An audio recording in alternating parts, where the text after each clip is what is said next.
Filipenses capítulo 3, versículos 7 e 8. De vez em quando algumas pessoas me perguntam: pastor, o senhor tem mensagens que dá para chamar assim de prediletas? Eu falei no plural sim, porque é difícil escolher.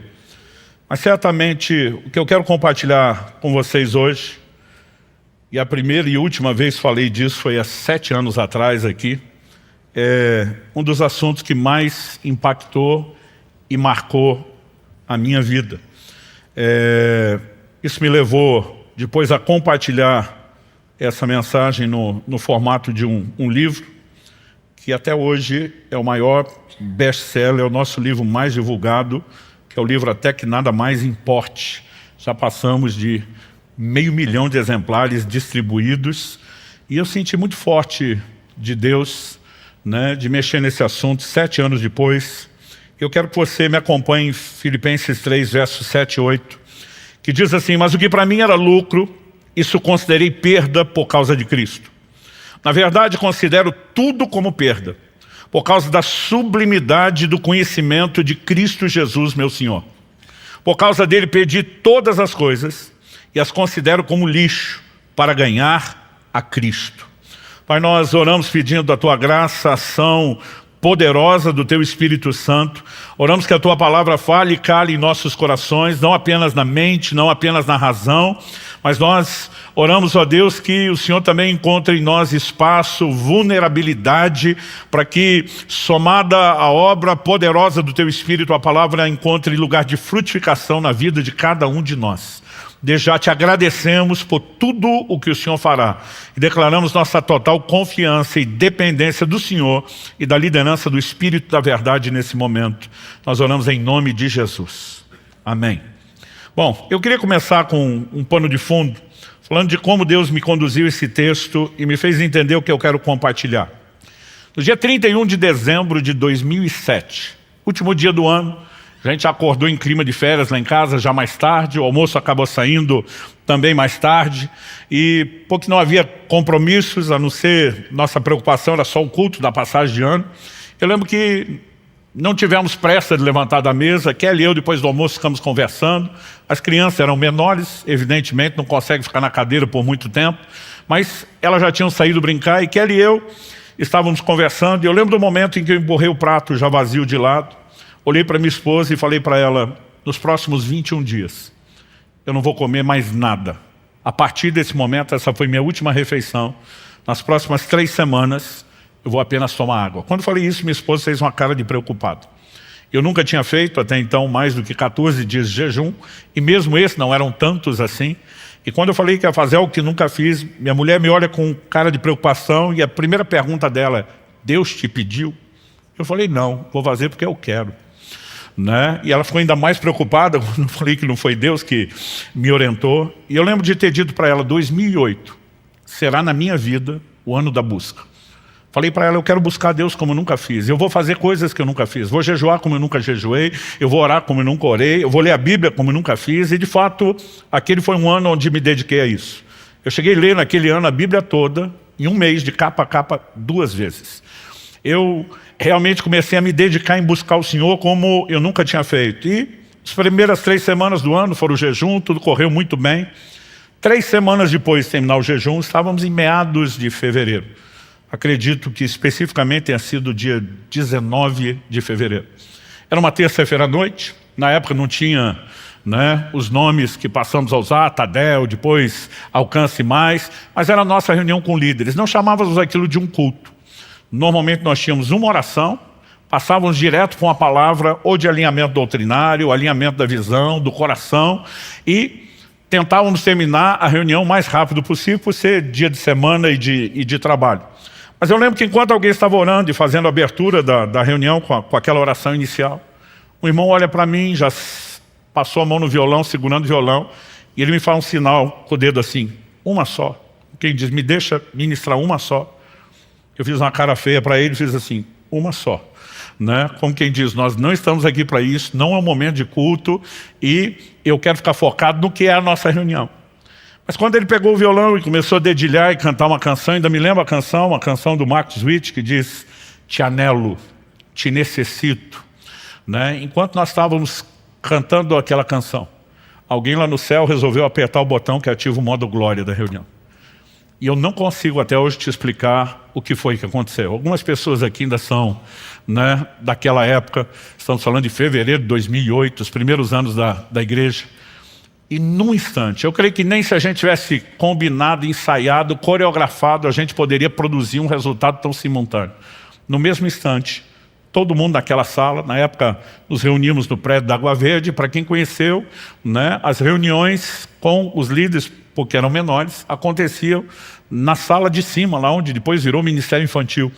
E num instante, de repente, todo mundo começa a chorar, mas não era um choro qualquer, né? Eu olho para a sala e percebo que todo mundo, além de mim, estamos chorando de uma maneira fora do comum, né? Todo mundo começou a ajoelhar, deitar, prostrar no chão, alguns sentaram, mas era um choro muito intenso. E eu estou tentando entender o que está acontecendo, eu estou tentando entender por que eu estou chorando, por que os outros estão chorando, e o meu questionamento é dizer: Espírito Santo, o que é que está acontecendo? O que é que o Senhor está fazendo aqui?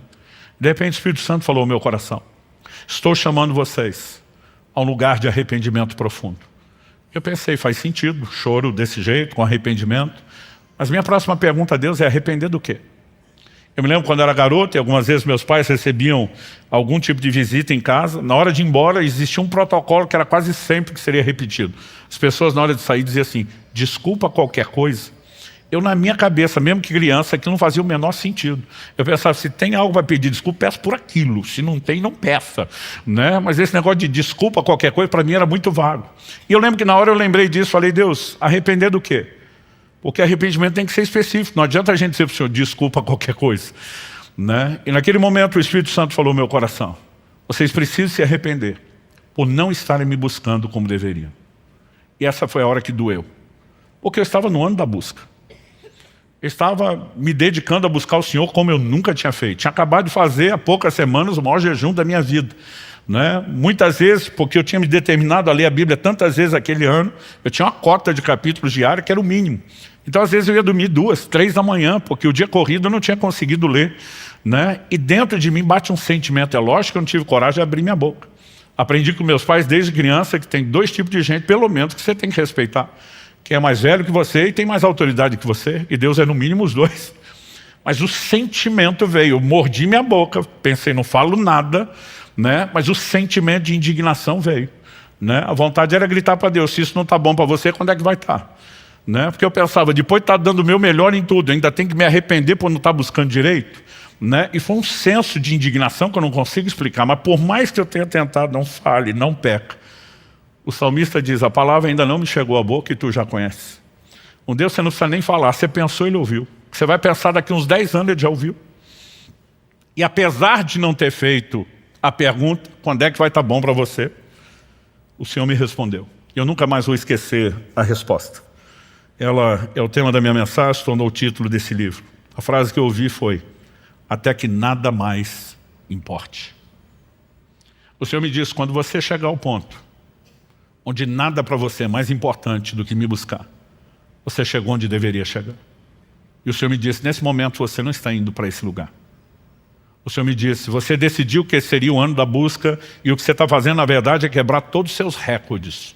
Orar como não orava antes, ler mais do que lia antes, jejuar mais do que lia antes. Mas o Senhor diz: a única coisa que você fez foi melhorar sua performance, seu desempenho de busca. Isso não significa que seu coração me deseje mais do que desejava antes. E aquilo caiu como uma bomba dentro de mim. Interessante é que Deus não precisa discutir muito. O poder de persuasão dele vai além de argumentação, né? De repente parece que meus olhos se abriram e eu entendi, em fração de segundos, coisas que eu precisei de um livro inteiro para tentar explicar. É difícil você definir revelação, né? Você tem de fração de segundos coisas que você gasta horas falando e parece que não é suficiente para explicar. Mas de repente todo esse desenho se abre a partir desse texto. O apóstolo Paulo dizendo que para mim era lucro, isso eu considerei como perda. Quando você ouve as expressões lucro e perda, são palavras normalmente aplicadas ao mundo monetário, financeiro, né? A questões de valores materiais, mas é evidente que Paulo não está falando disso. Então quando Paulo diz o que para mim era lucro, ganho, ele está falando aquilo que para mim era importante, aquilo que tinha valor. Ele está usando um termo que indica percepção de valor ou da falta dele, e não necessariamente algo que estabeleça preço na percepção monetária. E diz o que para mim era importante, o que para mim tinha muito valor, desvalorizou, perdeu a sua importância. E por que perdeu? Porque diz, porque eu descobri algo muito mais valioso, porque eu descobri algo muito mais importante. E essa é a declaração que ele faz, né, no verso 8, por causa da sublimidade do conhecimento de Cristo Jesus, meu Senhor. Essa palavra aqui traduzida na versão que eu estou usando, a Nova Almeida atualizada, sublimidade, ela foi traduzida na NVI como a suprema grandeza do conhecimento. Nas outras traduções bíblicas, a excelência. E toda essa diversidade de traduções são tentativas de explicar uma palavra, que no koineu, grego antigo, original, é hiperus. Hiperus fala daquilo que se destaca, daquilo que se eleva, daquilo que se sobressai. Essa palavra, em essência, fala de proeminência. E basicamente eu não creio que Paulo esteja falando da proeminência do conhecimento, mas que ele esteja falando do conhecimento daquele que é proeminente, do conhecimento daquele que se eleva, daquele que se destaca. E quando ele entra no lugar de percepção e entendimento da importância de Cristo, comparado a esse nível de importância, o que antes parecia ser importante, perdeu completamente a sua importância, desvalorizou. E nesse momento eu entendi o Senhor dizendo, eu não espero de você nada menos do que chegar a esse lugar de compreensão, que nada deve ter a mesma importância para você do que eu. Ou seja, muitos de nós já não buscamos a Deus como deveria. Dos que estão buscando, alguns de nós, estamos focando talvez algo que precise de um certo ajuste. E eu quero começar falando em primeiro lugar, esse foi o primeiro nível de entendimento e de correção que Deus trouxe para mim. Eu não vim aqui corrigir você, eu vim contar a história da minha correção, na esperança de que a carapuça também lhe sirva. Porque não é justo a gente apanhar sozinho, a gente sempre quer que alguém mais seja incluído na história. Mas Deus me fez ver um contraste entre performance, usar a palavra performance, leia-se desempenho, entre performance versus paixão. Muitas vezes nós estamos nos dedicando a uma performance de busca, sem ter a paixão que deveria mover a nossa busca a Deus. Isso talvez possa ser bem percebido num dilema apresentado na Escritura que envolve a igreja de Éfeso. Na primeira das 7 cartas às igrejas da Ásia, no início de Apocalipse 2, o Senhor se dirige, ao anjo, ao mensageiro da igreja, e começa nos mostrando que era uma igreja de alta performance. Conheço as tuas obras, teu labor, a tua perseverança. Para mim tem uma progressão aqui. A obra já mostra que era uma igreja ativa, trabalhadora. Mas quando fala labor, já está falando do modo canseira, muito trabalho. Mas quando fala de perseverança, isso está falando daquela pessoa que chegou no modo sacrifício. É aquele nível que de vez em quando a gente fala para os nossos líderes aqui, é sangue nos olhos e faca no dente. É com ou sem vontade, com ou sem empolgação.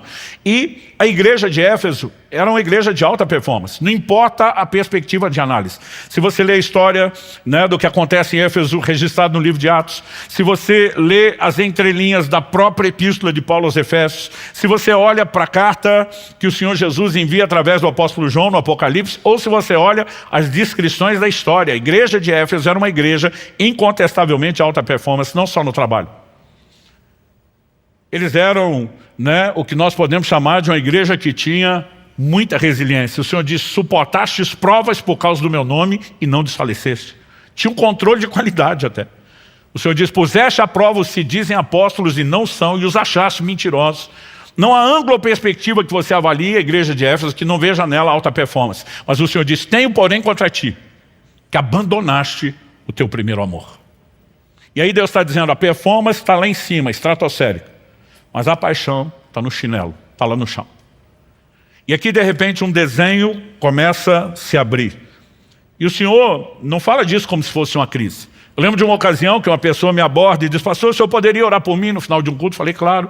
Pelo que você quer que eu ore? Eu gosto de perguntar pelo que a pessoa quer oração. E ela falou assim, não, eu estou em crise. Eu falei, que tipo de crise? Ele falou, perdi o primeiro amor. Eu falei, desculpa, então você não está em crise, você está em pecado. E ele me olhou assustado, como assim? Eu falei, o único momento em que Deus toca no assunto, você está falando de perder o primeiro amor e diz, lembra-te de onde caíste, chama de queda.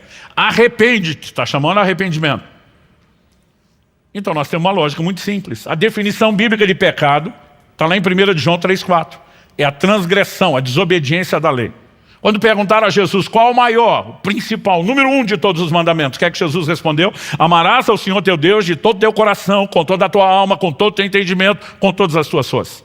Logo, não é apenas amar a Deus que é o mandamento principal, mas é amá-lo com tudo que é em nós, é amá-lo com o que nós podemos chamar de amor total. Se esse é o maior mandamento e eu não estou cumprindo o maior mandamento, é evidente que eu não estou em crise, eu tenho desobediência. E de repente você começa a olhar para essa igreja e o Senhor está dizendo, eu não quero apenas performance, eu quero que vocês cumpram o mandamento. Agora, é importante a gente entender que o mandamento não deveria ser cumprido apenas com senso de obrigação. Então, por exemplo, deixa eu dar um exemplo que ilustre isso. Há uma ordem na Bíblia para todos os maridos. Cada um aqui que é casado e aqueles que estão almejando isso, saibam que é uma ordem incontestável de Deus. Maridos, amem as vossas esposas. Isso significa que eu sou obrigado a amar minha esposa. Isso também nos faz entender que amor não é apenas um sentimento espontâneo, voluntário, mas é uma decisão. Agora, eu fico pensando, esse ano Kelly e eu vamos completar 30 anos de casado. Se cada manhã que eu acordo do lado dela, eu falasse para ela, eu amo você. E quando ela abrisse um sorriso de satisfação, eu atropelasse ela com a próxima frase. Fazer o quê, né? Deus mandou. Não tem opção. Então estamos aqui para cumprir a obrigação. Eu fico me perguntando se estaríamos casados ou qual seria a qualidade do matrimônio. Pastor, o senhor não é obrigado a amá-la? Sou. E ela não sabe disso? Sabe. Mas ela espera que eu cumpra o mandamento, não com senso de obrigação, e sim com senso de prazer. De vez em quando, nas nossas conversas, a gente revisita algumas memórias, alguns episódios, coisas que não foram as melhores e tivemos que aprender e crescer com isso, mas coisas que foram muito marcantes. Eu tenho certeza que eu posso dizer isso, que nesses quase 30 anos, um dos momentos assim, existe um score, uma pontuação que o marido tem com a mulher. Para o homem é difícil entender. Você dá um carro para a mulher, vale 1 ponto. Você dá uma flor, vale 1 ponto. Você dá uma bolsa, vale 1 ponto. Né? A gente não entende o sistema de pontuação, mas tem hora que você vê nos olhos da mulher que o score está subindo ou está despencando. Quando nós completamos 10 anos de casados, e nós começamos aos 5 anos de casado, criamos uma convenção entre nós que a comemoração daqueles, a cada 5 anos de casado, tinha que ser algo especial. Que não dava para fazer coisa especial todo ano, mas que a cada 5 anos ia caprichar. A primeira de 5 anos, a gente estava assim, sem muito recurso nem muita fé. Então foi uma coisa bem singela. Mas quando estava chegando perto dos 10, a gente não tinha dinheiro, mas tinha fé. E nós estávamos orando, eu pedindo a Deus algo especial, e eu fui surpreendido por um problema terrível. Tinha uma viagem, né, que nós iríamos fazer juntos, e nessa viagem eu lembro que eu tinha uma conexão na França, aquele grande aeroporto de Paris, o Charles de Gaulle. E a empresa aérea fez alguma mudança no nosso bilhete e nos notificaram que a gente ia ter que ficar 2 dias esperando em Paris. 2 dias. Era o sonho da minha mulher.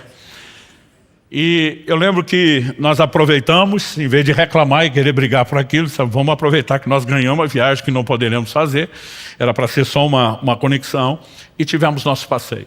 E no dia que nós subimos a torre, eu fiquei pensando o que eu falo que não seja só tão clichê, mas que seja honesto, que não seja só o que ela deseja ouvir, mas o que ela merece. Eu pensei. Quando nós subimos, eu falei para minha esposa, em vez de só dizer eu amo você, eu falei para ela, eu quero te dizer algo aqui, em cima dessa torre, desse lugar que te encanta. Eu amo amar você. E até hoje eu lembro daqueles barulhinhos de videogame, né? Marcando ponto assim, porque o olhar da minha esposa anunciava. Não tinha som, mas na minha memória tem, porque o que eu vi me fez imaginar aquilo. Porque naquele momento eu não estava dizendo apenas eu amo você. E eu sou obrigado a amá-la. Mas naquele momento eu estava dizendo, você é uma pessoa tão extraordinária, que aquilo que poderia ser só uma obrigação, você fez disso uma inspiração. Qual a diferença? Você pode ter um marido totalmente dedicado, e isso não faz dele alguém interessado na outra pessoa. Pode fazer dele apenas alguém orgulhoso. Ele pode olhar para a esposa e dizer, nem você nem Deus pode reclamar que eu não sou um bom marido, fiz o meu melhor, mas ele está focado só nele. O que lhe interessa no final é o orgulho do desempenho, não é a valorização da outra pessoa, é apenas a valorização da sua performance. Se nós entendemos o quão danoso e desastroso isso pode ser num relacionamento humano, por que é que não conseguimos entender o paralelo no plano espiritual? Aquele início do ano, quando eu fiquei indignado de Deus falar comigo que eu tinha que me arrepender, porque eu estava no ano da busca, o Senhor me disse, você não está me desejando mais do que antes. Você só está quebrando seus recordes. E a única coisa que você conseguiu até agora é ficar mais orgulhoso do que você estava antes. E foi o momento onde a casa caiu. Porque de repente eu comecei a entender, não se trata de desempenho ou performance. Nós precisamos entrar em um lugar onde o nosso coração seja profundamente cativado pelo Senhor. Deus não nos deu livre-arbítrio, direito de escolha à toa, com todos, entre aspas, os riscos que Ele correria, né, por nenhum outro motivo. Como disse um grande escritor cristão, Ele poderia ter nos feito como autômatos, programados para amá-lo e obedecê-lo, mas Ele esperava que nós quiséssemos isso. Na verdade, quando eu comecei a entender esse desenho, aí sim, eu entrei num lugar de profundo arrependimento. Há uma frase do grande escritor C.S. Lewis que mexe muito comigo. Ele diz, o cristianismo, se é falso, não tem nenhuma importância. Se é verdadeiro, tem infinita importância. Mas ele arremata dizendo, o que ele não pode ser de moderada importância. E muitas vezes a maneira como nós estamos vivendo o Evangelho, a relação com Deus, nem reflete o fato de que ele é verdadeiro, tem infinita importância, nem de que para nós seja falso, como não tem nenhuma importância, mas nós criamos um híbrido, onde Deus é mais ou menos importante. Você quer ver uma frase que me tira do sério, há mais de 30 anos pastoreando? É quando alguém diz assim, pastor fulano é uma benção, só falta Jesus. E olha como só falta Jesus. Se falta Jesus, falta tudo. Que conversa é Jesus, é a cerejinha do chantilly. Mas nem nós muitas vezes percebemos a maneira como nós estamos lidando com esse ponto e com essa questão. E Deus está nos chamando a um lugar onde a gente de fato entenda, né? E eu comecei a perceber, peraí, se eu estou dizendo à minha esposa que eu amo amá-la, é porque eu entrei num lugar de valorizar quem ela é. E a minha dedicação não é para valorizar a mim mesmo ou minha performance.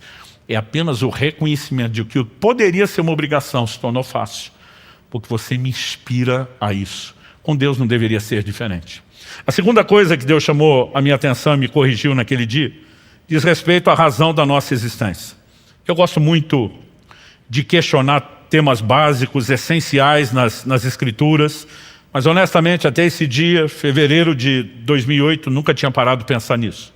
O Espírito Santo me pergunta, naquela reunião de líderes, qual a razão da sua existência? E eu já comecei a desenrolar, né, toda a revelação que eu tinha do plano, do propósito de Deus para o meu chamado. O Senhor falou, não, isso é o seu entendimento do seu chamado pessoal. Qual a razão da sua existência como ser humano, você e todos os outros? E de repente eu começo a me perguntar, que texto da Bíblia talvez resuma isso a respeito de todos nós? E eu não consigo achar nada muito claro, específico, muito direto. Foi nessa hora que o Senhor falou comigo. Abra a sua Bíblia em Atos 17, versos 26 e 27. Eu sabia que Atos 17 era a pregação de Paulo em Atenas, mas não me lembrava, na época, o que estava nos versos 26 e 27. Quando você chega nesse momento da pregação de Paulo, ele diz assim, de um só, uma clara referência a Adão. Deus criou todas as raças e tribos dos homens. Aí ele entra com um indicativo de propósito. Para quê? Por que de um Deus fez todos nós? Para que o buscassem. Há uma razão primária pela qual todos nós existimos. Buscar a Deus. E nós precisamos entender, se isso é a base, se isso é tão primordial, nós não podemos relegar esse assunto a um lugar, né, secundário, dentro da nossa doutrina, periférico, porque ele precisa ser visto como aquilo que de fato é central. Então, se buscar a Deus é o principal, e eu quero destacar isso, nós também precisamos entender que apesar de existirmos para buscar a Deus, existe uma forma correta de fazer.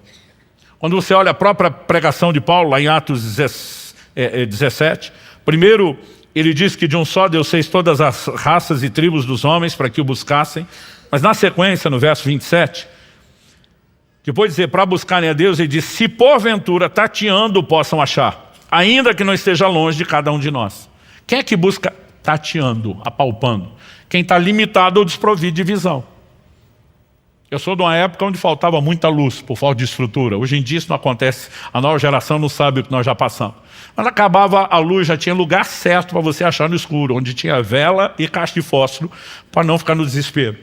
Eu lembro que um dia, eu e Kelly, nossos filhos eram ainda pequenos, nós estávamos fazendo uma visita em algum lugar e deu um blackout. Não sei se foi na cidade toda ou pelo menos no bairro, ficou tudo escuro.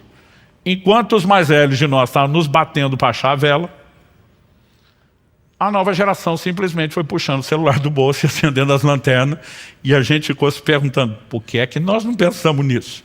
Alguém falou, porque nós nunca treinamos. Né? E normalmente quando ia procurar a vela, sabia mais ou menos o rumo, mas procurava como? Ia apalpando. Quando a Bíblia diz, ainda que tateando o possam achar, significa que o homem mesmo desprovido de visão, em estado de cegueira espiritual, ele precisa buscar a Deus. Só que a Escritura diz, o qual não está longe de cada um de nós. Ou seja, nós podemos ter dificuldade, mas Deus não quer dificultar ainda mais o processo. Quando meus filhos eram crianças, várias vezes eu brincava com eles, né? Israel e Alice têm 3 anos de diferença, então fiz com cada um em épocas diferentes, mas eu gostava de brincar com eles, de eu me esconder para eles me achar. Mas tudo começou no grau de dificuldade, como eram ainda muito bebê, eu facilitava até demais. Eu lembro que eles ainda bem pequenininhos, eu normalmente me ajoelhava diante do sofá, cobria só a cabeça com a almofada, deixava o corpo para trás. E pensa num corpo que já foi maior do que é hoje. E aí de repente eles diziam, achei você, minha vontade de dizer, quem não acharia? Mas é lógico que eu fazia uma festa, como se fosse aquela coisa extraordinária. Né? Depois de um tempo começava a me esconder atrás de uma cortina, que era semi-transparente. Então ficava o pé para fora, o volume da barriga, e ainda dava para me ver. E assim, eu achei você, porque a ideia não era dificultar. A ideia da brincadeira era justamente que eles pudessem achar. Porque uma única vez que eu tentei me esconder de verdade, acabou a graça da brincadeira, eles desistiram de me procurar, eu quase dormi escondido onde estava e não valeu a pena. Guardadas as devidas proporções, nós podemos dizer o mesmo de Deus. Ele não quer dificultar. Nos criou para buscá-lo. Ele quer ser encontrado, ele não está longe. Mas ele tem um critério para que essa busca funcione e dê resultado. É aquele que Deus, por boca do profeta Jeremias, anunciou. Buscar-me-eis e me achareis. Quando me buscarem, de todo o vosso coração. Jeremias 29:13. Assim como somos chamados a amar de todo o coração. E estou preparando a mensagem, não sei se é spoiler do próximo domingo, se é para mais para frente, né? Onde nós vamos reunir todas as áreas onde a Bíblia diz daquilo que nós temos que fazer de todo o coração. Mas não é apenas amar a Deus, é buscá-lo de todo o coração. Então, se eu e você não colocamos tudo de nós nessa busca, essa busca não vai dar o resultado que deveria dar. Portanto, não adianta que nenhum de nós apenas desenvolva uma performance ou desempenho de busca que não atende nem a razão da nossa existência e nem nos coloca naquele caminho onde poderíamos de fato encontrar resultado. Eu lembro que naquele dia onde Deus está nos corrigindo, naquela reunião de líderes, o Espírito Santo me fez lembrar de um episódio que aconteceu muito tempo atrás. Muito tempo atrás, porque eu era recém-casado, no início do ministério pastoral, e como eu disse, já estou para completar 30 anos. Né? Isso, nós estamos falando, né, de algo que Deus falou comigo há bastante tempo, mas ainda estava fresco na minha memória. O Senhor me perguntou, você lembra daquele episódio do supermercado? O que era a história do supermercado? Eu lembro que eu recém-casado fui chamado como pastor para conciliar, né, uma comunhão intensa entre um casal. Que casal cristão não briga, eles têm excesso de comunhão. Né? Então aqueles dois exageraram na comunhão, que parecia um esmeril no ferro. Faísca para todo lado. Não conseguiram se acertar, os dias foram passando, além de não ter acerto, a coisa foi piorando. No final das contas me chamaram. E eu vou com o coração apertado, pensando que sou recém-casado, não tenho experiência. O casal tinha perto, ou para completar, de 20 anos de casado. E eu lembro que na minha cabeça, na época, eu pensava, é muito tempo. Se nem eles se entendem depois desse tempo, como é que eu, recém-casado, vou ajudar? Eu cheguei todo temeroso, pedindo que Deus me ajudasse. Mas quando entrei, eu lembro que já meio na brincadeira, o que é que está pegando? E o marido tomou a dianteira. E falou assim, pastor, mandei ele chamar porque essa mulher é uma louca. E eu pensei, a coisa realmente não está boa. Tentei brincar, falei, ó, Jó chamou a mulher de louca, mas tinha razão. Vamos ver se você tem razão. Estabelecer as regras. Enquanto você fala, ela fica quieta. Quando ela falar, você fica quieto. Não vale dedo no olho, não vale cotovelado, nem mordido. Coloquei todas as regras. Né? E esse cara falou, pastor, nesses quase 20 anos de casado, o senhor não tem noção de o tanto que essa mulher me pediu para ir no supermercado com ela. E ele olha para mim com a cara de pavor indescritível e diz, eu odeio o supermercado. E ainda tentei consolá-lo. Falei, irmão, não está sozinho, o sindicato é grande. Né? Até porque algumas irmãs não ajudam. né? O homem já não gosta de ir no supermercado, ela quer que ele vá junto para ter a DR, a relação lá num lugar público, com caras e bocas, e a coisa não fica realmente fácil, né? E outras mulheres acreditam que os homens sabem onde estão as coisas do supermercado. Elas precisam entender que quando nós vamos procurar, as coisas se escondem, né? Não é fácil de achá-las. Enfim, eu estou tentando ser empático com ele, mas ele falou, bom, o ponto da história não é esse. É que, semana passada, 5 dias atrás, resolvi agradar essa mulher. E eu me ofereci para ir com ela no supermercado. Não foi ela que pediu. E quando eu volto, essa louca me olha para mim e diz, eu nunca mais quero que você vá comigo no supermercado. Ela não sabe o que quer. Quando ele falou isso, a mulher está o tempo todo com a mãozinha erguida, o dedinho erguido, tipo, esperando minha vez, mas ela respeitou as regras. Eu falei, terminou? Ele falou, terminei. Eu falei, pode falar, irmã. Ela falou assim, pastor, eu nunca quis que ele fosse comigo no supermercado. Gente, quando ela falou isso, ele surtou. Eu às vezes ia endemoniou, mas não é bom falar isso para crente.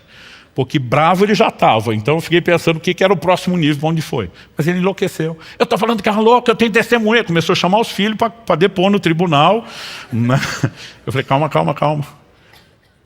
Eu interrompi ele e falei, enquanto você falava, ela não te interrompeu. Agora é a vez dela, ela vai falar, você não vai interromper. Falei, mamãe, já que ele te interrompeu, deixa eu dizer algo. Nem eu estou conseguindo acreditar na senhora. Eu falei, a senhora pode até não ser essas donas que quer discutir a relação no mercado, mas dizer que nunca quis, nem uma vezinha que ele fosse. Me ajuda a entender isso. Ela olhou para mim e falou, pastor, o que eu queria não é que ele fosse. O que eu queria é que ele quisesse ir. E foi tão profundo que ela falou que eu levei uns minutos para entender. Eu falei, como é que é? Falou, o que eu queria não é que ele fosse no supermercado, é que ele quisesse. Olha só repetiu, não explicou. Falei, ok, pastor. Então deixa eu te explicar. Ele de fato se ofereceu e foi comigo no supermercado. O senhor tinha que ver a cara dele enquanto estava lá. O senhor tinha que ver a linguagem corporal, olhando para o relógio. Evidente que ele não queria estar lá. Eu fiquei pensando, esse homem deve ter aprontado algo tão terrível, mas tão terrível, que ele decidiu se dar uma autopunição. O que é o pior castigo que eu mereço depois do que eu fiz? Ir com a minha mulher no supermercado. Ela falou, agora, se ele precisa de uma autopunição, eu tenho que aguentar aquela cara feia junto comigo? Ela falou, pastor, eu não queria que ele fosse, eu queria que ele quisesse ir. Então, meu argumento para ele é o seguinte, se não consegue ir com um cara feliz, não vá nunca mais. Eu olhei para ele e falei, velho, desculpa, mas ela tem razão. E Deus me fez lembrar daquela história, disse, você lembra daquela história? Eu falei, lembro. E o Senhor falou, pois é, o que eu queria não é que você me buscasse, é que você quisesse me buscar. E de repente, parece que a coisa realmente fez sentido. Deus não espera apenas que a gente cumpra a obrigação, mas que a gente entre num lugar de intencionalidade, movido por um senso de prazer no cumprimento daquilo que também acaba sendo uma obrigação, tanto amá-lo como buscá-lo de todo o coração. Quem está entendendo, diga amém. John Wesley diz que não se admita no coração outro desejo ou propósito, cujo objeto supremo não seja ele. E de repente Deus me levou a um lugar de compreensão, e isso eu posso lhe garantir, foi uma das coisas mais marcantes e revolucionárias, principalmente pelo contexto do entendimento dos outros princípios. O Senhor falou comigo naquele dia, você tem pregado ao longo dos anos, que o pecado é o grande inimigo de vocês. E de fato o pecado é o inimigo. Os afasta de mim, desconecta, tem consequências. Mas o Senhor me diz, você não está errado em chamar o pecado de inimigo. Você está errado quando acha que o pecado é o único inimigo. O Senhor me diz, há um inimigo mais sutil, que aqueles de vocês que já não estão enredados no pecado como antes, muitas vezes não percebem. E eu vou denominar esse inimigo da maneira como eu entendi, não é necessariamente uma terminologia bíblica desse jeito, mas é o que você encontra lá. Eu vou denominar isso de distração, ou distrações. O Senhor Jesus, no Evangelho de Lucas, lá no capítulo 14, a Bíblia nos mostra que ele estava numa casa, ele foi convidado, né, para uma refeição. Enquanto estão comendo, Jesus também está ensinando, falando das coisas do reino de Deus. O verso 15 de Lucas 14 diz, ao ouvir tais palavras, um dos que estava à mesa com Jesus lhe disse, bem-aventurado aquele que participar do banquete no reino de Deus. Eles estão no banquete literal. Jesus está falando do reino, ele diz, bem-aventurado aquele que foi para o banquete do reino. Na hora que ele deixa a bola quicando, verso 16 diz, Jesus, porém, respondeu, certo homem deu uma grande ceia e convidou muitos. A hora da ceia enviou seu servo para avisar aos convidados, venham, porque tudo já está preparado. Mas todos eles, um por um, começaram a apresentar desculpas. O primeiro diz: comprei um campo e preciso ir vê-lo, peço-te que me desculpe. Outro diz: comprei 5 juntas de bois e vou experimentá-las, peço que me desculpe. O outro diz: casei-me e por isso não posso ir. Se você olhar cada uma das 3 desculpas que Jesus fez questão de relatar, elas não falam de nada que em si, por si mesmo, seja ilícito, seja errado. Então, quando o primeiro simplesmente apresenta a desculpa a Jesus e diz: comprei um campo, isso é aquilo que a maioria de nós, os crentes, chamaria de bênção de Deus, resposta de oração. E se for de uma vertente mais pentecostal, cumprimento de promessa. Eu nunca vi um crente em 32 anos quase de pastorar, vir murmurar e reclamar: puxa, pastor, eu comprei uma casa própria, coisa terrível. Puxa, compramos uma propriedade nova para os negócios, que triste. Normalmente a pessoa vem dar esse tipo de notícia empolgada: glória a Deus, bênção de Deus, resposta de oração, cumprimento de promessa, porque não é ruim em si. Quando você olha a segunda desculpa, a mesma coisa. Se a primeira diz respeito à aquisição de propriedade, a segunda fala de um outro nível de prosperidade. Comprei 5 juntas de bois e vou experimentá-las. Isso aqui era os New Holland, os tratorzão da época. Gente, o povo tinha que arar a terra. A grande maioria das pessoas, além de não ter os equipamentos, a tecnologia da agricultura de hoje, a maioria não podia nem ter muitos animais que favorecessem o trabalho.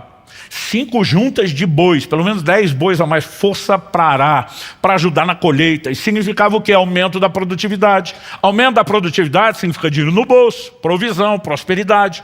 Nunca vi alguém reclamar: ô pastor, coisa terrível, disparou minhas vendas na internet, estou ganhando dinheiro fácil, olhe por mim, está difícil. Ninguém reclama. Normalmente as pessoas chegam dizendo: bênção de Deus, resposta de oração, cumprimento de promessa.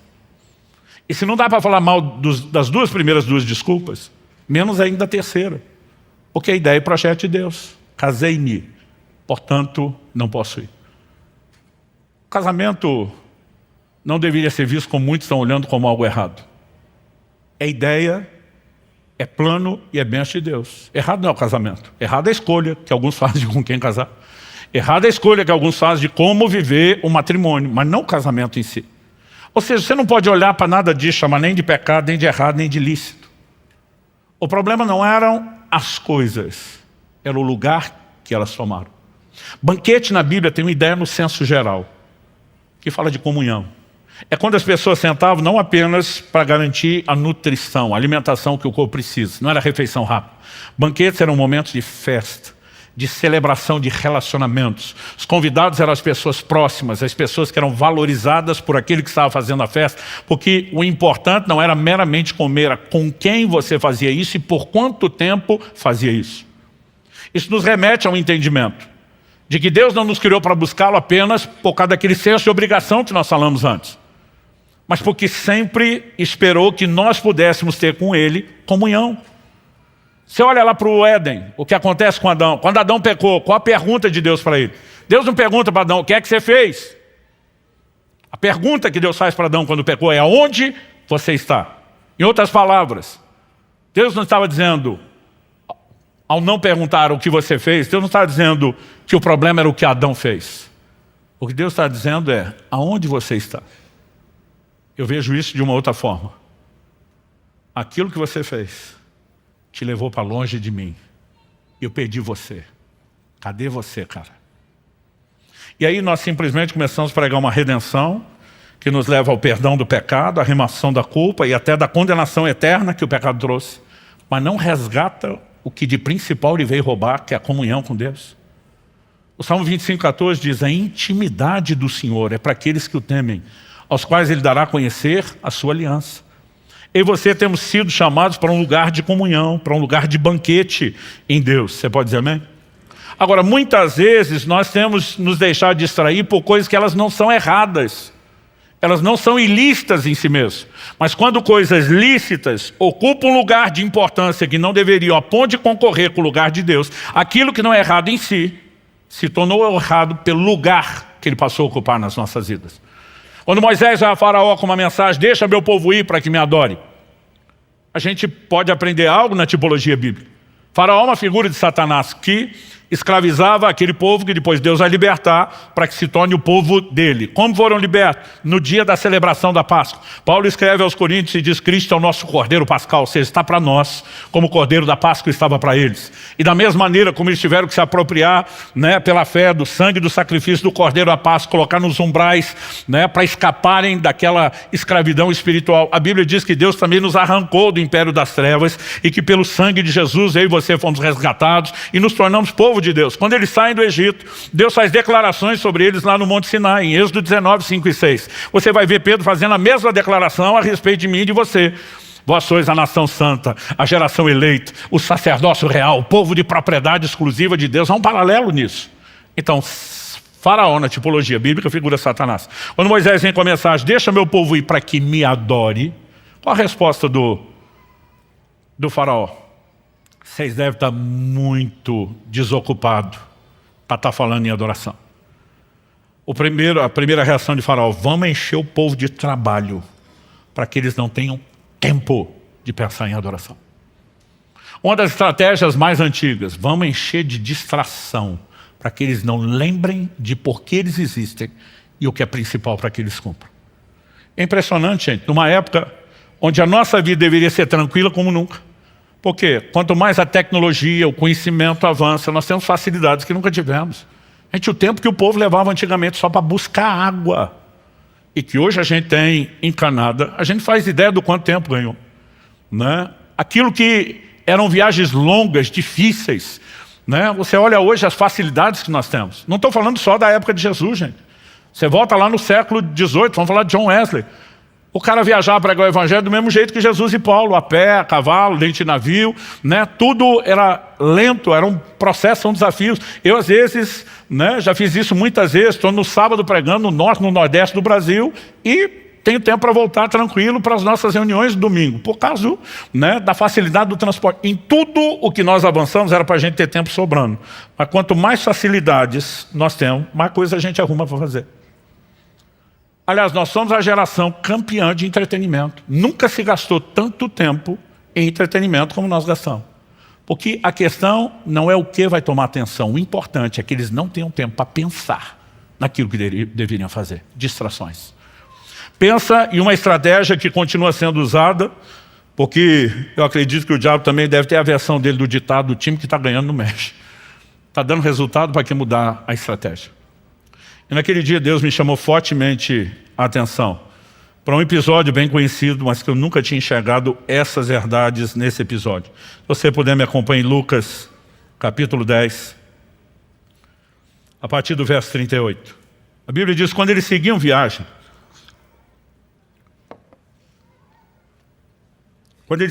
Jesus entrou numa aldeia, e certa mulher chamada Marta hospedou-o na sua casa. Marta tinha uma irmã chamada Maria, que assentada aos pés do Senhor ouvia o seu ensino. Marta agitava-se de um lado para o outro, ocupada em muitos serviços. Então se aproximou de Jesus e disse: o Senhor não se importa com o fato de minha irmã ter deixado que eu fique sozinha para servir? Diga-lhe que venha me ajudar. Mas o Senhor respondeu: Marta, Marta, por 7 vezes na Bíblia. Você vai ver Deus chamar alguém pelo nome 2 vezes seguidas. Em todas as 7 que você vai encontrar uma crise. Eu brinco que se Marta tivesse essa revelação, ela já ia pensar: deu ruim, só de ouvir Marta, Marta. Marta, Marta, você anda inquieta e se preocupa com muitas coisas, mas apenas uma é necessária. Maria escolheu a boa parte, e essa não lhe será tirada. Quando nós olhamos para esse texto, em primeiro lugar, nós temos uma dinâmica de relação familiar que é muito semelhante ao que nós temos até hoje. Eu lembro de uma ocasião que Kelly e eu fomos fazer uma visita a um casal da igreja, e eu lembro que na hora de ir embora eu falei para ele, enquanto ele me acompanhava até o carro, que era um gabinete, um aconselhamento com você ainda essa semana. Ele falou: claro, pastor, por quê? Eu falei: nós vamos conversar sobre como está o seu casamento. Ele: Deus te revelou? Eu falei: nem precisou. Eu falei: nós chamamos isso de linguagem corporal. Às vezes o comportamento das pessoas já expõe. Eu falei: teve uma hora que você e sua esposa sumiram, deixaram nós sozinhos na sala. Eu estava doido para um copo d'água, vocês não voltavam e nem perceberam o tempo que levaram. Eu resolvi ir até a cozinha buscar o copo d'água. Quando chego lá, vocês dois estão discutindo, nem me viram. Estava tão intensa a discussão que eles não me viram. O pior, tinha um garoto de uns 7 anos no meio, e o pai falava para o garoto: menino, diz para sua mãe. A mãe está na frente dele. Mas quando fala como se o outro não está presente, é porque o negócio está azedo no último nível. Aí a mulher respondia, menino disse para o seu pai. A criatura nem dizia nada, porque os dois estão se ouvindo. Mas o importante era fingir que não estava falando com o outro. Quando Marta chega para Jesus, na frente de Maria, e diz para minha irmã me ajudar, gente, o negócio já está azedo. Não é difícil perceber isso. Eu imagino que enquanto Jesus está ensinando, Marta deve ter passado por trás, chamado Maria várias vezes. Imagino Maria tirando a cara para o lado, assobiando, daqui não sai, daqui ninguém me tira. E Marta vai pedir ajuda de Jesus, acreditando de todo o coração que Jesus vai ficar do lado dela e apoiá-la. Ela não esperava levar esse invertido. E aí Jesus diz para ela, uma só coisa é necessária. Outras versões traduzem isso como poucas coisas são necessárias. Mas a maioria diz, uma só coisa é necessária. Como dizia a geração de meus pais, nunca entendi porquê, no frigir dos ovos, no final das contas, só tem uma coisa que realmente importa. Qual é a coisa que realmente importa? Aquela pela qual eu e você existimos, que é a razão da nossa existência, buscar a Deus. Mas Jesus, em outras palavras, está dizendo para Marta, sua irmã escolheu a boa parte, o que realmente importa. Está sentada aos meus pés, me dando atenção, ouvindo, recebendo a minha palavra. Você acha mesmo que eu vou ficar do seu lado e tirá-la daqui? Agora, se Marta soubesse que eu ouvi isso, tinha pedido ajuda a Jesus? É claro que não. Porque na cabeça de Marta, ela está bem intencionada. Eu não sei como você receberia Jesus na sua casa. Uma vez eu me aventurei, me deu um estalo, aquelas coisas que você fica pensando, deve ser a direção do Espírito Santo, porque não tinha como saber. Pensei, minha esposa, ela fazia faculdade de manhã, tinha um período muito curto de almoço, tinha que trabalhar à tarde, e nos primeiros anos nossos de casado, me acompanhava nas coisas da igreja à noite. E eu consegui sair um pouquinho, alguns minutos antes do meu horário. E estava com aquela sensação, ela vai atrasar. Eu falei, eu vou adiantar o nosso almoço. Mas eu nunca fui aquele Masterchef. Mas eu pensei, vou me aventurar, vou fazer alguma coisa aqui que seja rápida, fácil e que eu consiga. Nesse momento que eu tomei a decisão, estou mexendo, já procurando o que fazer, o telefone toca. Finado telefone fixo, vocês lembram dele, que já existiu? E quando eu atendo, uma musiquinha do outro lado, que era a indicação de que estão te ligando de um telefone público, o vulgo orelhão, que era chamado a cobrar.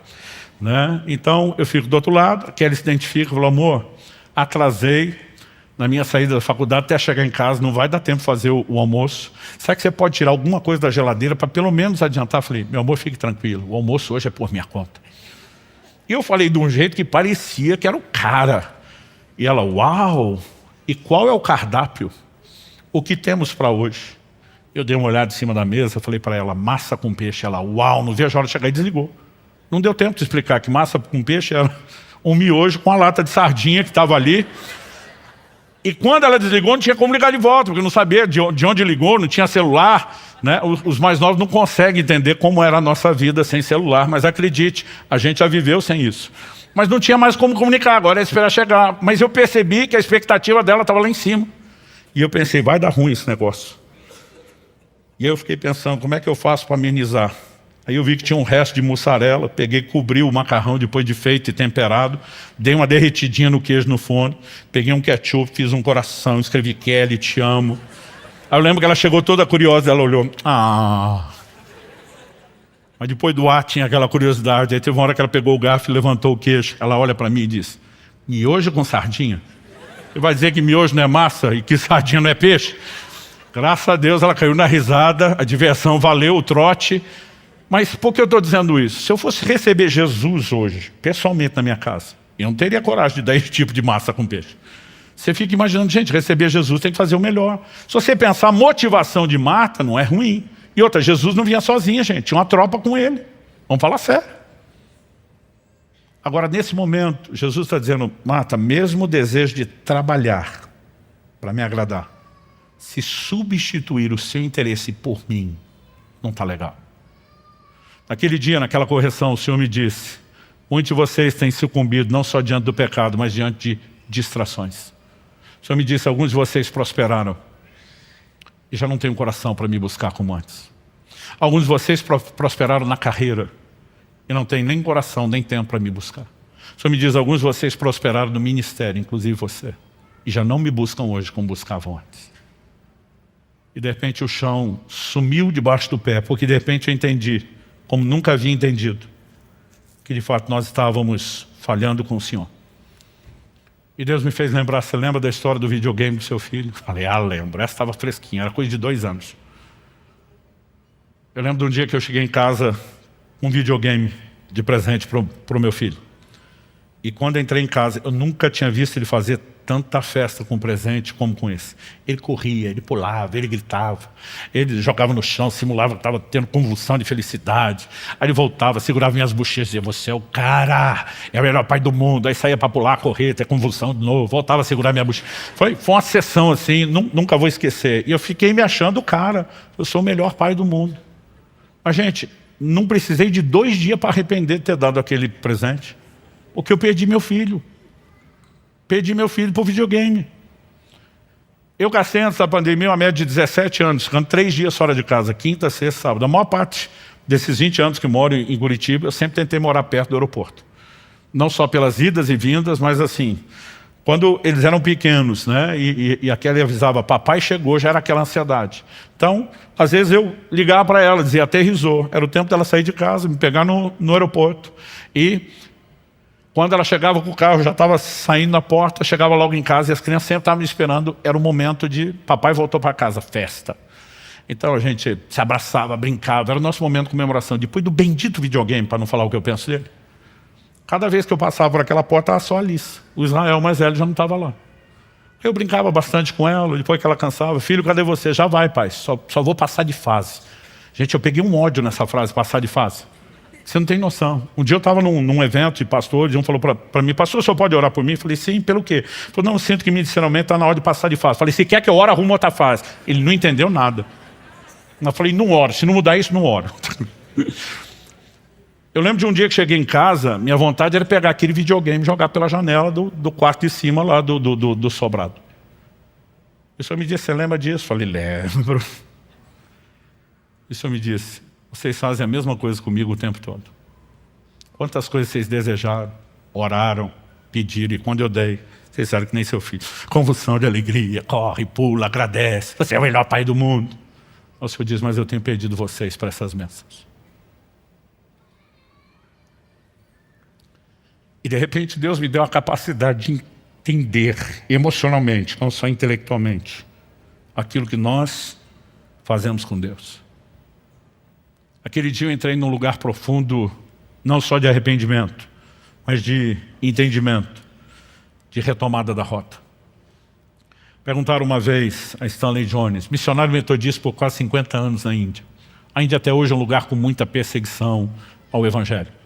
Não é um lugar onde não haja opções de religião. Você tem todas as religiões do mundo lá.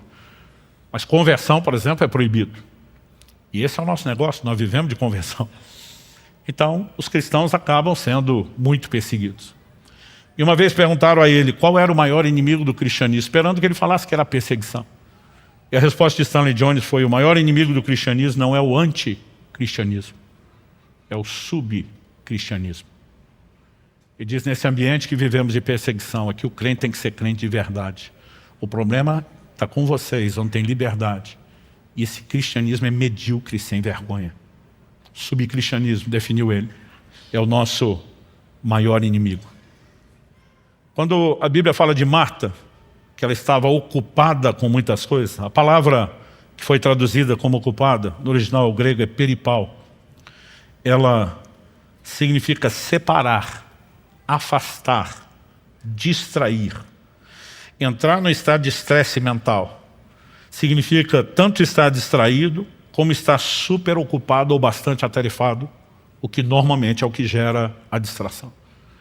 E muitas vezes eu e você estamos nos envolvendo com coisas lícitas, até mesmo a tentativa de trabalhar para Jesus como Marta, mas a ponto de desconectar. E quando isso acontece, a gente precisa consertar as coisas. Então, eu passei por um período de 10 anos de profundo trato de Deus. Eu lembro que nesses 10 anos, eu não fiz mais nenhum jejum prolongado. Porque a gente tem mania de ir a extremos, pensa, não vale nada, isso é só a performance. 10 anos depois dessa experiência, Deus me mandou pregar pela primeira vez a respeito do assunto. Na verdade, não chegava a 10, foi um pouquinho antes de completar isso, mas estava bem próximo ali. E quando eu estava pregando, nós ainda estávamos ali no prédio da Água Verde. Eu estou descrevendo para o pessoal no início como foi aquela experiência que eu contei. E para o pessoal ainda falei, olha, foi na sala tal. Aquilo estava tão vivo na minha memória, que quando eu falei disso 7 anos atrás, eu me emocionei no púlpito, me deu uma vontade de chorar. Lembrando o que foi aquela visitação de Deus, o que foi aquela ministração. E dentro do meu coração, enquanto pregava e contando a história, eu falei para Deus, Senhor, muito obrigado por aquele dia. Quando eu falei isso, não esperava. O Espírito Santo falou comigo no púlpito, no meio da pregação. O que gerou aquela experiência foi o jejum. E eu levei um susto. Falei, achei que não tinha valido nada o jejum. O Senhor me disse, não. Eu falei que a sua motivação estava errada. E que você precisava ajustá-lo, não que ele não teve efeito. Foi naquele momento, em cima daquele púlpito, que eu soube que Deus estava me chamando pela primeira vez para um jejum de 40 dias. Mas dessa vez o que entendi foi Ele me dizendo, vem com a motivação correta. Venha para me colocar à frente das coisas mais importantes, inclusive o alimento da sua subsistência. E quando as pessoas me falam, pastor, parece que o senhor ficou meio fanático nesse negócio. Eu digo, é porque vocês não entendem o que ele representa. Se há algo que tem sido a base de toda a construção de Deus para aquilo que nós começamos a praticar e falar depois sobre o jejum, foi entender a importância de chegar a um lugar onde nada concorra com ele. Onde nada, absolutamente nada, seja tão importante quanto ele. Onde nada se compare com o lugar dele. E é para esse lugar que Deus está chamando a mim e a você. E a minha oração é que você consiga entender e mensurar isso não só na sua mente, não só na razão, mas que o Espírito Santo consiga ir naquele lugar mais profundo do coração, encontrar em mim e você um lugar de resposta. Vamos ficar em pé para parecer que está acabando.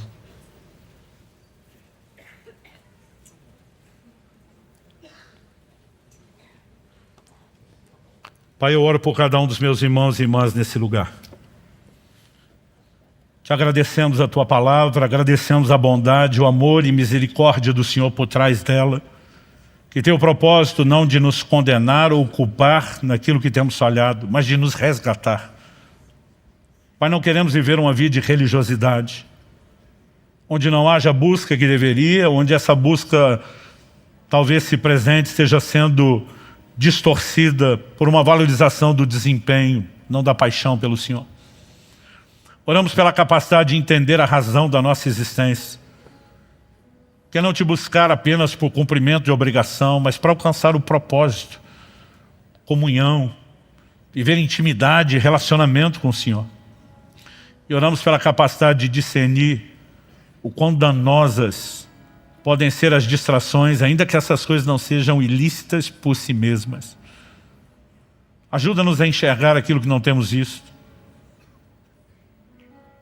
E acima de tudo nós oramos, abre os nossos olhos. Nós pedimos ajuda dos céus. Nós oramos como salmista. Sonda-nos, ó Deus. Conhece o nosso coração. Expõe e traga à tona tudo aquilo que tem se tornado ídolos que concorrem com o seu lugar. Aquele lugar que pertence a Ti, somente a Ti no nosso coração. Nós oramos em nome de Jesus. E que possamos ouvir hoje a voz doce e suave do Teu Espírito, não nos condenando, mas nos chamando a um lugar de arrependimento, de conserto e de restauração. E que possamos de fato chegar a esse lugar, onde a busca aumente, não porque estamos focados no desempenho, na performance, mas porque despertamos para dar ao Senhor a devida importância, para que o Senhor seja de fato mais valioso do que qualquer outra coisa. Nós oramos em nome de Jesus. Em nome de Jesus. E te agradecemos desde já tudo aquilo que o Senhor, na sua graça e pela ação do Teu Espírito, continuará fazendo dentro de cada um de nós. Alguém me perguntou anos atrás, quando escrevi o livro, pastor, o senhor escreveu o livro 10 anos depois, porque finalmente chegou lá. Eu falei, não cheguei lá. Estou dizendo que nem Paulo. Ainda não cheguei lá. Mas esquecendo-me das coisas que para trás ficam, avançando para as que estão diante de mim. Eu tomei a decisão, eu quero estar cada vez mais distante de onde eu estava, cada vez mais perto de onde deveria. Mas nos últimos anos, e já se passaram muito tempo, eu creio que foi de uns 2 anos para cá, principalmente, eu comecei a ver resultados de uma proximidade como nunca antes. 2 anos atrás, eu estava com 50 anos de idade. A esposa olha para mim e diz: você está em crise? Eu falei: estou em crise. Ela falou: qual é a crise? É da idade? Eu falei: de jeito nenhum. Na idade eu estou na crise da gratidão. 50 anos, já era avô de 2, vivendo a melhor fase em todas as áreas da minha vida, meus filhos já casados, nosso casamento, né? A igreja, os amigos, relacionamentos, olhando para tudo e dizendo: eu estou vivendo o melhor momento. Falei para minha esposa: não é essa crise. Ela falou: qual é a crise? Falei: amor, desses nossos quase 30 anos juntos, os primeiros 20 anos foi só semeadura. A última década começamos a colher. Eu falei: nos primeiros 20 anos a gente quis muita coisa que a gente não podia. Ela falou: é verdade. Eu falei: mas agora que a gente pode, eu não quero mais. Ela falou: deve ser bom. Eu falei: tomara, porque se não for maturidade é autossabotagem. Ela falou: mas qual é a crise? E até hoje isso me dói. Eu falei para ela: a crise é porque nós perdemos tanto tempo querendo essas coisas, como se aquilo fosse nos preencher ou nos realizar. Por que é que a gente ficou tão distraído querendo as coisas, para depois descobrir que a gente não precisava delas para ter o que nós temos hoje em Deus? Esse nível de realização e preenchimento nele. Sabe o que é curioso? Quanto menos importantes são essas coisas, mais Deus nos dá. Mas por outro lado, quando isso é tão importante, bom de concorrer com ele, normalmente ele não nos dá. E se eu fosse Deus, eu também não nos daria. Porque não há inteligência em fortalecer a concorrência. Mas quando o nosso coração passa a ser somente dele, ele pode gerar muito acréscimo. Que isso nos ajude a entender um Deus que não está tentando nos oprimir, mas tentando nos abençoar.